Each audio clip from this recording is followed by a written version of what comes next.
Halo guys, kembali lagi bersama saya Azu di channel Azu9 Review. Nah, kali ini mari kita lanjutkan alur cerita King Rhasis Leon. Dan part ke-34, mari kita mulai. Di lembah Liam, terlihat jika kelompok kesatria kerajaan Lionheart sedang mencoba untuk melarikan diri dari medan perang. Dan Zerea yang memimpin mereka, ia memerintahkan kelompoknya untuk segera bergegas, karena saat ini pasukan kekaisaran sedang mengejar. Daesung yang ada di sana, ia berkata untuk segera berlari lebih cepat, karena lebih baik Stella dan Zerea pergi terlebih dahulu. Sedangkan Han Hari, ia sedang disibukkan dengan menunggangi kuda gilanya, karena bagaimana bisa kuda miliknya itu hampir kelelahan. Sementara itu, ketika mereka terus berlari, para pasukan kekaisaran mulai mengejar, di mana Wolfheart yang memimpin pasukan, ia benar-benar marah kepada mereka. Bahkan ia bertanya, apakah mereka pikir bisa melarikan diri dari pasukan kekaisaran? Namun Han Hari yang tertinggal di belakang, dirinya mulai menghunduskan pedangnya, serta kemudian ia melemparkan serangan api kepada Wolfheart. Wolfheart yang melihat itu, ia hanya tersenyum marah kepada Han Hari. Bahkan hanya dengan sekali tebasan saja, dirinya langsung menghancurkan holy teknik yang Han Hari layangkan. Di mana karena dirinya berhasil mengejar Han Hari, dirinya pun langsung melayangkan tebasan kepadanya. Namun Han Hari yang melihatnya, ia tentu saja langsung menghadang tebasan tersebut. Meski Han Hari berhasil menghadangnya, dirinya langsung dilemparkan dari kudanya. Dan Daesung yang melihat itu, ia tentu saja mengkhawatirkannya. Hanya saja ketika ia sedang mengkhawatirkan Han Hari, Wolfheart yang marah mulai mengeluarkan seluruh kemampuannya, di mana dengan teknik The Scan of the Evil Gods, Merciless Destroyer, Knua, Wolfheart langsung menghancurkan area sekitarnya. Serta dengan perubahannya menjadi setengah demon, dirinya mulai mengejar para kesatria yang sedang kabur. Wolfheart yang sedang berlari, nyatanya ia langsung berfokus untuk mengejar pemimpin kelompok, di mana di sana ia mengincar Stella untuk memulai penyerangan. Dan para pasukan kerajaan Lionheart yang melihat itu, mereka mulai berbelok dan bersiap untuk menghentikan iblis tersebut. Tapi ketika bentrokan mulai terjadi, Wolfheart dengan mudahnya langsung menghempaskan mereka, yang mana hanya dengan satu kali ayunan pedang, para prajurit kerajaan Lionheart dibuatnya tak berdaya. Ketika itu juga, Wolfheart yang sedang disibukkan dengan para prajurit, tiba-tiba saja dikejutkan oleh kedatangan seseorang, yang mana nyatanya Stella telah bersiap untuk melancarkan holy teknik miliknya. Dan dengan tebasan kuatnya itu, ia berhasil melancarkan serangan tepat ke arah Wolfheart. Di mana Stella yang berhasil menyerangnya, ia tentu saja sangat percaya jika teknik tersebut memiliki kekuatan untuk memotong demon tingkat tinggi sekalipun dalam satu kali serangan. Jadi ia yakin jika dirinya telah mengalahkan Wolfheart. Hanya saja yang tidak dirinya duga, tiba-tiba saja lengan Wolfheart langsung mencengkeram kepalanya, di mana Wolfheart yang marah ia mengejek Stella karena berani-beraninya seorang kesatria lemah bersikap sok kuat, yang mana karenanya ia akan membunuh Stella terlebih dahulu. Hanya saja sebelum ia melayangkan tebasannya, Wolfheart dikejutkan kembali oleh seseorang yang datang ke hadapannya, karena saat ini terlihat jika Zerea berhasil menolong Stella yang berada di cengkraman Wolfheart. Melihat kehadiran dari Zerea, Wolfheart yang kesal berkata kepadanya, "Apakah kau pikir orang lemah yang bukan seorang Holy Grail Knight bisa menghentikan diriku? Karena untuk menghentikanku, setidaknya dibutuhkan seorang Holy Grail Knight." Namun mendengar perkataan yang penuh kepercayaan diri dari Wolfheart, Zerea membalas jika sepertinya kekaisaran sudah semakin arogan. Juga, sejak kapan dirinya memiliki hak untuk membicarakan tentang seorang Holy Grail Knight? Mendengar balasan dari Zerea, Wolfheart menjadi semakin kesal kepadanya. Namun ketika ia menyadari akan situasinya, Wolfheart bertanya kepada Zerea, karena jika Zerea ada di sini, lalu ada di mana reliknya? Mendengar pertanyaan tersebut, Zerea pun membalasnya dengan ringan. Jika semakin tua seseorang, maka akan menjadi semakin pelupa. Jadi karena itulah ia tidak tahu keberadaan reliknya. Namun meski Zerea mengatakan seperti itu, Wolfheart mengetahui jika reliknya telah dipindah tangankan, yang mana saat ini terlihat jika Daesung sedang membawa Han Hari dan peti relik di atas kudanya. Kembali ke Zerea dan Stella. Saat ini Stella berkata kepada para kesatria Lionheart jika dirinya, Stella Vermilion, kapten tim pengawalan, memerintahkan para pasukannya untuk mengangkat kembali pedang kerajaan. Karena hari ini, dirinya dan seluruh prajurit akan mempertaruhkan nyawanya. Dan dengan perkataannya itu, para prajurit kerajaan Lionheart mematuhi perintahnya. Yang mana saat ini terlihat jika para kesatria kerajaan sepenuh hati akan mempertaruhkan nyawanya demi peperangan ini. Namun mendengar deklarasi tersebut, Wolfhard menjadi sangat kesal karena bisa-bisanya orang fanatik bodoh seperti mereka mempertaruhkan nyawa.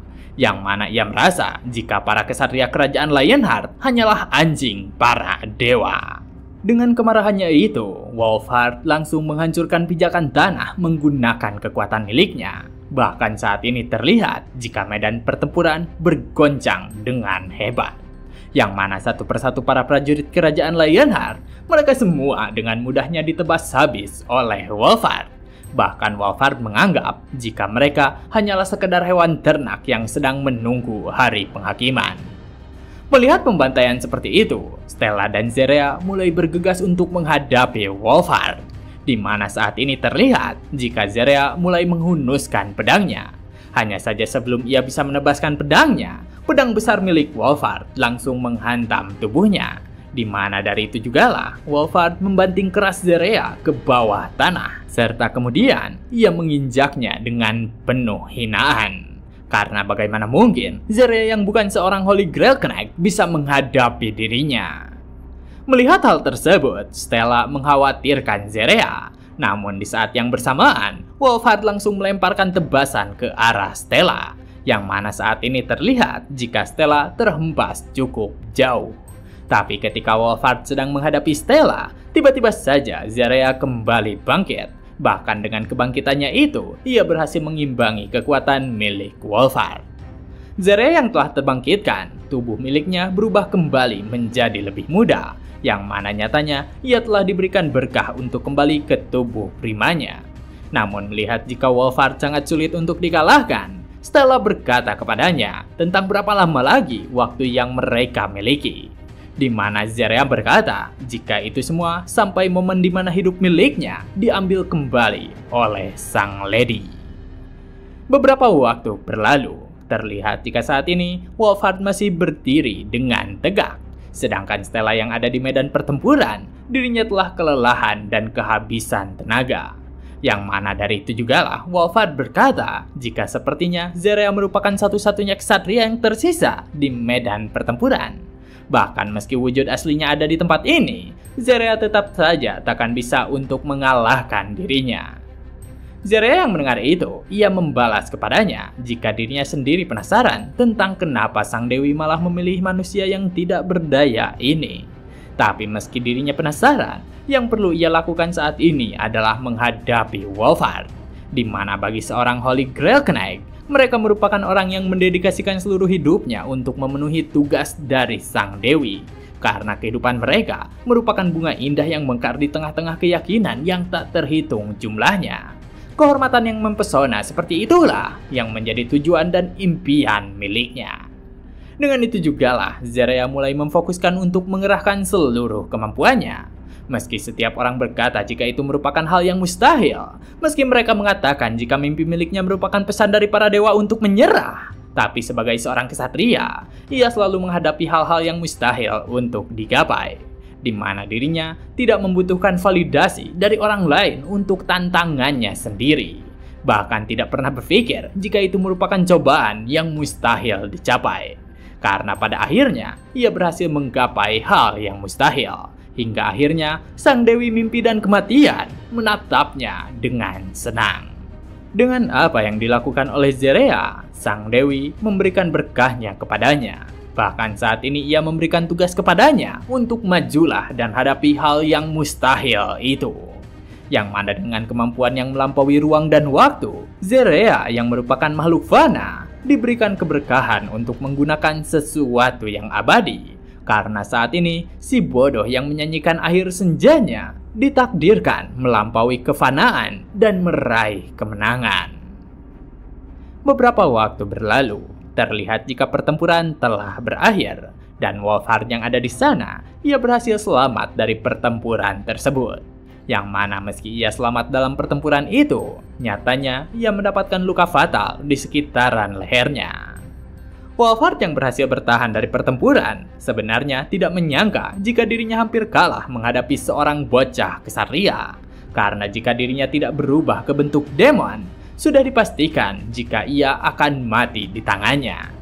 Namun karena saat ini para prajurit kerajaan Lionheart telah dikalahkan, prajurit kekaisaran mulai berkumpul, di mana para prajurit itu melapor kepada Wolfhard jika saat ini mereka masih memiliki waktu untuk mengejar relik suci yang sedang dikawal. Dari itu jugalah Wolfhard berkata kepada mereka untuk segera mengejar para pengawal, karena kekaisaran harus mendapatkan relik tersebut. Namun ketika mereka hendak bergerak untuk mengejar relik, tiba-tiba saja salah seorang prajurit kerajaan Lionheart memerintahkan para prajurit kekaisaran untuk jangan bergerak. Di mana Wolfhard yang melihatnya, ia tentu saja tidak menyangka karena nyatanya Stella Vermilion masih dapat bertahan di medan pertempuran. Dan karena Stella terlihat tidak berdaya, Wolfhard memerintahkan pasukannya untuk segera membunuhnya. Melihat jika prajurit kekaisaran bersiap untuk membunuhnya, Stella yang ada di sana, ia mengacungkan pedangnya sekuat tenaga. Karena demi kejayaan Lionheart, dirinya akan mempertaruhkan kehidupannya. Hanya saja sebelum pertempuran itu terjadi, tiba-tiba saja tanah di sekitar mereka mulai bergoncang. Bahkan saat ini terlihat ada sebuah api yang meluncur hebat dari kejauhan. Yang mana para prajurit kekaisaran bertanya-tanya, apa mungkin itu merupakan sebuah meteor? Dari apa yang terjadi, tiba-tiba saja meteor tersebut menghantam medan pertempuran yang ada. Di mana saat ini, baik Stella, Wolfhard, dan prajurit kekaisaran, mereka semua dikejutkan oleh apa yang muncul. Bahkan mereka bergumam, jika The Butcher, The Executor, Witch Hunter, Harbinger of Destruction, The Divine Punisher, baru saja muncul di area medan tempur. Dari itu jugalah orang yang baru saja muncul mulai berteriak dengan kencang jika dirinya adalah Vulcanus, satu-satunya Vulcanus kerajaan Lionheart. Vulcanus yang baru tiba di medan pertempuran, dirinya mengacungkan pedangnya terhadap prajurit kekaisaran, di mana ia berkata kepada mereka untuk memperkenalkan diri. Sedangkan Wolfhard yang mendengar itu, ia tentu saja sedikit terheran. Namun Vulcanus kemudian berkata, "Sebelum diriku membakar kalian semua ke dalam jiwa yang paling dalam, sebaiknya kalian memperkenalkan diri. Karena setidaknya kalian akan diampuni dalam kematian." Mendengar perkataan yang penuh dengan keangkuhan, Wolfhard tentu saja menjadi semakin kesal. Karena seperti biasanya, para kesatria tak tahu diri masih saja menyombongkan dirinya. Namun mendengar perkataan yang mengejek dari Wolfhard, Vulcanus bertanya kepadanya, apakah hanya itu saja yang ingin dirinya katakan? Di mana dengan segera, ia langsung mendaratkan pedangnya tepat ke arah Wolfhard. Serta ia berkata, apakah Wolfhard tahu jika dirinya bisa membual tentang omong kosong kekaisaran itu karena siapa? Itu karena kamilah, kerajaan Lionheart yang mengizinkan kebebasan kekaisaran. Alasan kenapa kalian berani mengklaim kemerdekaan, alasan kenapa kalian memperluas wilayah, itu semua karena kerajaan Lionheart yang mengizinkan kebebasan. Dengan kemarahan dari Vulcanus terhadap kekaisaran, Wolfhard yang menghadapinya dibuat tak berdaya olehnya. Karena ia menyadari jika Vulcanus sudah melampaui batas manusia. Yang mana meski saat ini kesatria kerajaan Lionheart telah turun tangan, namun mau bagaimanapun, Wolfhard tidak bisa membiarkan kejadian kali ini. Terutama, ia tidak boleh kehilangan kesempatan untuk mendapatkan relik suci. Dari itu jugalah Wolfhard membuka mata ketiga miliknya, yang mana saat ini terlihat jika dirinya meminta kekuatan terhadap Evil God Knua. Serta karenanya, tubuh milik Wolfhard dipenuhi dengan aura demon. Namun melihat perubahan yang terjadi kepada Wolfhard, Vulcanus menjadi sangat marah. Di mana ia berkata, berani sekali seorang manusia sampah menentang kesucian para dewa. Hanya saja Wolfhard yang berubah sepenuhnya menjadi sosok demon, ia menjadi sangat senang. Karena dengan kekuatan yang dirinya dapatkan, ia yakin bisa melakukan apapun. Terutama bagi para kesatria udik yang harus berdoa terlebih dahulu untuk mendapatkan sesuatu. Mereka tidak akan mengerti dengan apa yang dirasakan olehnya. Jadi mulai saat ini, dirinya akan memporak-porandakan para Holy Grail kenaik kerajaan Lionheart. Tapi ketika Wolfheart sedang membanggakan kekuatannya, apa yang dirinya lihat kali ini merupakan sebuah pedang api besar yang setinggi langit. Di mana dari itu jugalah Vulcanus langsung melesatkan tebasannya terhadap Wolfheart. Dan Wolfheart yang menerima serangan itu, ia hanya dapat menghilang ke dalam ketiadaan. Di tempat lain, di pos terdepan Kekaisaran, terlihat jika ada dua kelompok yang masih bertarung. Di mana saat ini, baik Ratu Beatrice dan kelompok tetua Kekaisaran, mereka terus menukarkan serangan sihirnya. Hanya saja meski begitu, Sang Paus dan Startot, mereka berdua terlihat mengungguli pertarungan. Terutama apa yang perlu mereka lakukan adalah menunggu waktu saja hingga wanita yang dihadapinya kehabisan mana. Sang Paus yang menghadapi Ratu Beatrice, ia sangat menyukai dengan apa yang dirinya dapatkan. Karena dengan perubahannya menjadi ras demon, dirinya bisa merasakan jumlah mana yang tidak terbatas. Namun ketika Sang Paus merasa senang, nyatanya Yang Mulia Leon telah tiba di tempat tersebut, di mana ia berkata jika akhirnya dirinya mengetahui dalang dibalik semua kejadian ini. Melihat kedatangan dari Yang Mulia Leon, baik Sang Paus dan Startot, mereka berdua tentu saja sangat terkejut. Sedangkan Ratu Beatrice, ia merasa cukup senang karena Yang Mulia Leon telah tiba di waktu yang tepat. Dan dari itu jugalah Leon berkata kepadanya jika dirinya menyapa teman lama terlebih dahulu sebelum kemari. Yang mana ia kemudian bertanya apakah dirinya boleh bergabung. Melihat kedatangan dari Yang Mulia Leon, Sang Paus dan Startot, mereka menjadi sangat kesal. Karena meski Yang Mulia Leon bergabung dalam pertempuran, dirinya tidak akan mengubah apapun. Jadi saat ini ia akan melancarkan serangan pamungkas untuk membunuh mereka berdua. Hanya saja sebelum ia melancarkan serangannya, Sang Paus dikejutkan dengan apa yang dilihatnya. Karena ia bertanya-tanya tentang siapa yang telah memanggil sebuah meteor. Ratu Beatrice yang melihat hal tersebut, ia bertanya kepada Yang Mulia Leon, apakah yang dimaksud olehnya adalah orang itu? Dan Leon yang melihat kedatangannya, ia berkata kepadanya, jika saat ini sepertinya mereka berdua tidak perlu ikut campur lagi. Karena orang yang baru saja tiba, takkan memberi ampun kepada apapun terhadap hawa jahat. Melihat kedatangan dari Vulcanus, baik Sang Paus dan Startot, mereka menjadi sangat panik. Karena bagaimana bisa Holy Grail Knight itu ada di sini. Tapi meski mereka bertanya-tanya, Vulcanus langsung melayangkan ultimate miliknya. Di mana dengan Divine Punishment, Flame of Battlefield, dirinya langsung membumi hanguskan benteng Kekaisaran. Dan bagi Sang Paus serta Startot, mereka berdua hanya bisa menghilang ke dalam ketiadaan. Beberapa waktu berlalu, pertempuran telah berakhir, dan Vulcanus ia bersujud di hadapan Yang Mulia Leon, karena tentu saja ia mengetahui akan siapa Raja Lionheart saat ini. Yang Mulia Leon yang melihat Vulcanus, dirinya berkata kepadanya jika telah lama berjumpa dengannya. Dan Vulcanus kemudian bertanya kepadanya tentang bagaimana kabar darinya. Hanya saja sebelum Yang Mulia Leon menjawab, tiba-tiba saja Ratu Beatrice berkata kepadanya jika saat ini mereka berdua harus segera mengumpulkan semua orang sebelum gate-nya tertutup. Yang mana dari itu jugalah Yang Mulia Leon langsung berterus terang kepada Vulcanus jika sebenarnya ada banyak sekali hal yang ingin dirinya bicarakan dengan Vulcanus. Hanya saja karena situasinya sedang genting, dirinya harus segera bertindak dengan cepat. Vulcanus yang mengerti akan maksud dari Yang Mulia Leon, ia kemudian memintanya untuk mengatakan perkataannya secara langsung. Dan Leon, ia pun bertanya kepadanya, apakah Vulcanus bisa memberinya item yang menjadi simbolnya? Yang mana dengan permintaan itu jugalah, Vulcanus mengeluarkan suatu senjata dari ruang penyimpanannya. Karena jika Yang Mulia Leon memintanya, dirinya akan menyerahkannya dengan sepenuh hati. Mendapatkan sebuah belati milik Vulcanus, Yang Mulia Leon berterima kasih kepadanya.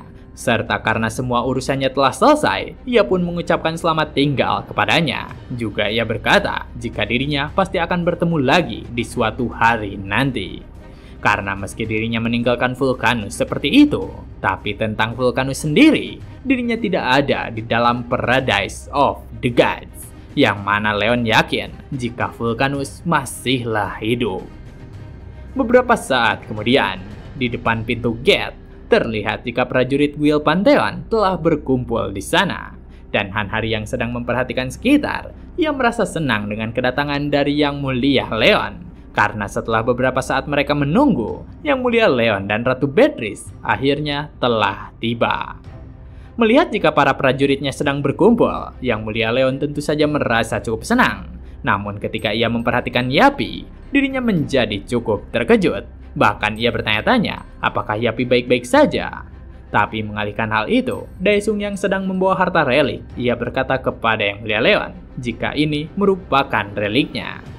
Dengan itu jugalah Daesung menyerahkannya kepada Yang Mulia Leon, di mana Leon memuji kepada para prajuritnya.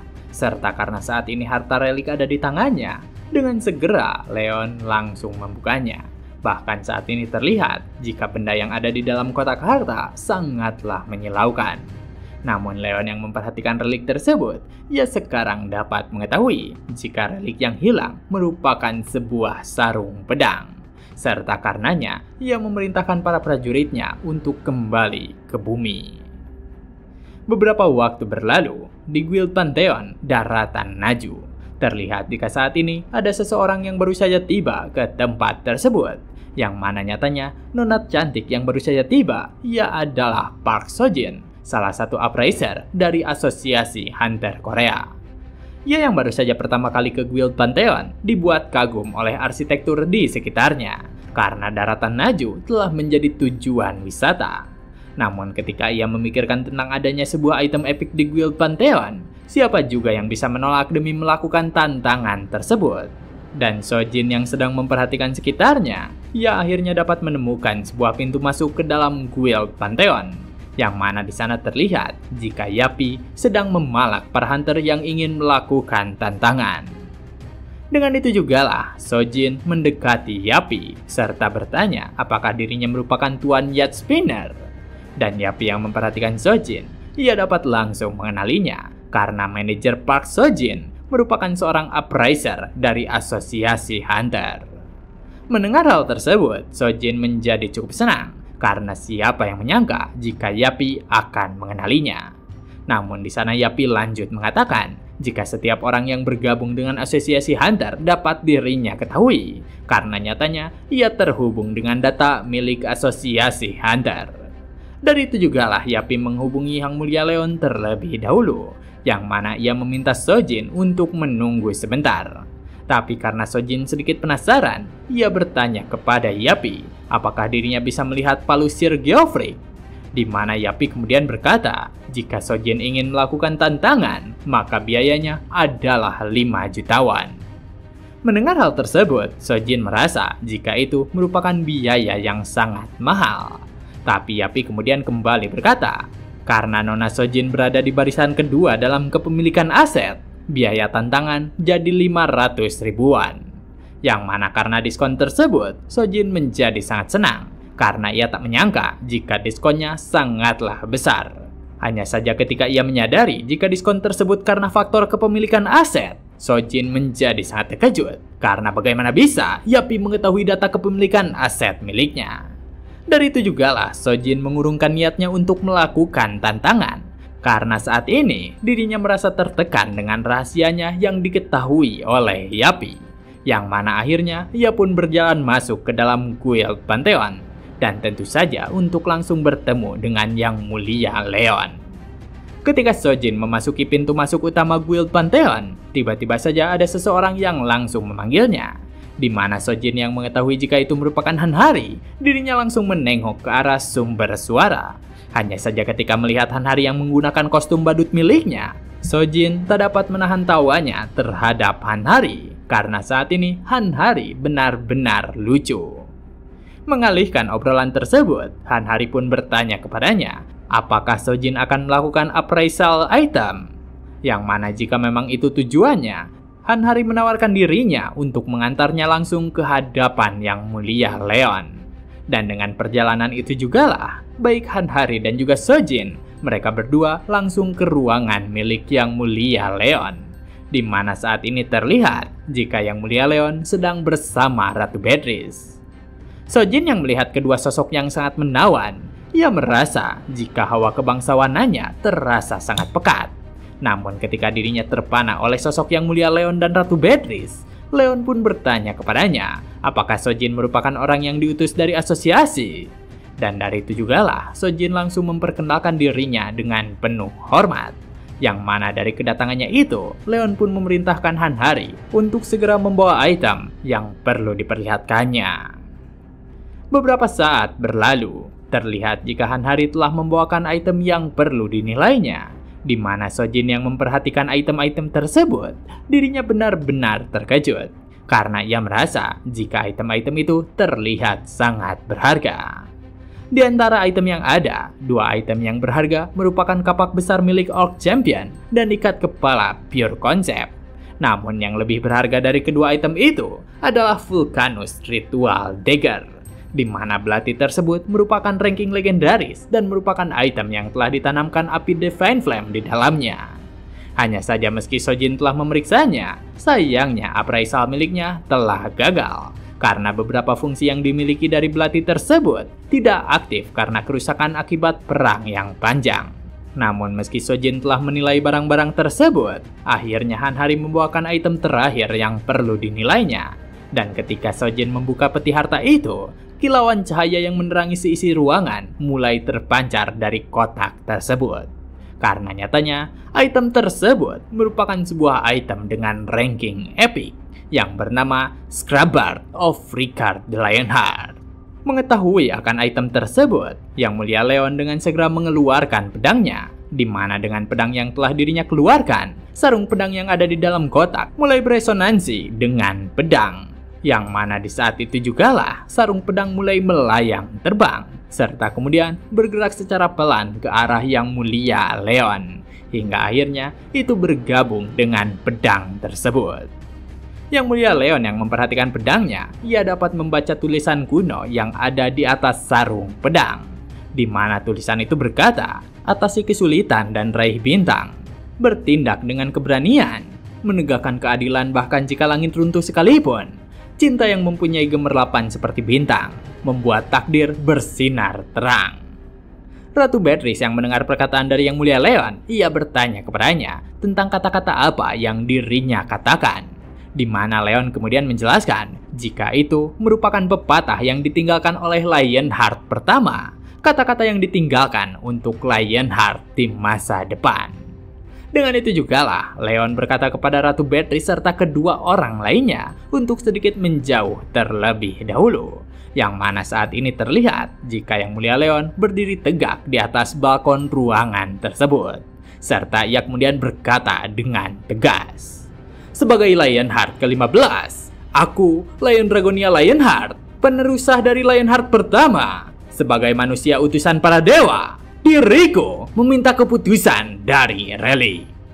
Dengan itu jugalah Yang Mulia Leon menarik pedang miliknya dari sarungnya. Bahkan saat ini terlihat jika cahaya yang menyilaukan memancar terang ke sekitaran Guild Pantheon, yang mana dengan sarung pedang yang telah kembali ke pemiliknya, saat ini Yang Mulia Leon berhasil mengembalikan kekuatan penuhnya. Serta ia kemudian berkata jika saat ini merupakan waktu yang tepat untuk memulai rencananya. Dengan itu jugalah Leon mengajak Ratu Beatrice untuk bersiap melakukan ritual agung. Karena berkat keberadaan sarung pedang tersebut, dirinya bisa langsung memulainya.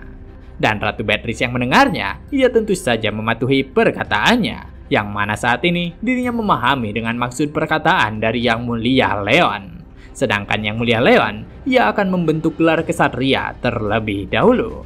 Dan karena persiapan untuk pembentukan Holy Grail Kenegi yang baru telah selesai, maka yang perlu dirinya lakukan selanjutnya adalah melakukan ritual agung, di mana dirinya akan memanggil sebuah bintang.